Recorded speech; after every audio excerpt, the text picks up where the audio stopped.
Ukrainian President Volodymyr Zelensky has gotten used to having his country front and centre of any discussion about international security. But at a NATO meeting in Brussels, it was the spiralling violence in the Middle East that dominated. The full horror of the attacks by Hamas continues to become more clear and more appalling. The United States stands firmly with Israel as it defends itself and its citizens from this vile Hamas terrorist assault. Amid questions about funding support, the US reaffirmed its solidarity with Israel would not impact its commitment to Ukraine. It came just as Vladimir Putin was accusing Washington of inflaming tensions in the Middle East.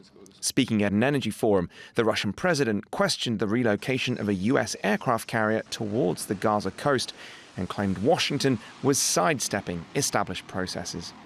The problem is that the settlement mechanisms in place were neglected by the United States over the last few years, and instead they decided to regulate everything on their own. But Russia too has been accused of dishonesty over the situation in the Middle East and elsewhere. Dutch Defence Minister Kajsa Ollongren earlier said that disinformation and destabilising campaigns were, quote, a common known game played by Russia. Comments echoed by Zelensky. It still has enough resources to incite conflicts and turn them into full-scale tragedies. And this is happening in the Sahel, and it can happen even more painfully in Israel and in the Middle East as a whole.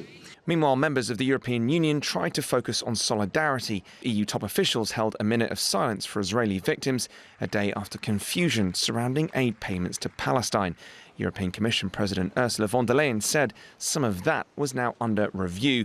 Foreign ministers from Germany and the Czech Republic questioned the decision. It would be wrong to stop the vital humanitarian aid now, the provision of water, food and nutrition to families, because that is also part of the calculation of terrorism. Amid the flurry of meetings, Western diplomats will be hoping to present a more united front, knowing their role will ultimately be vital. Joel Flynn, TRT World.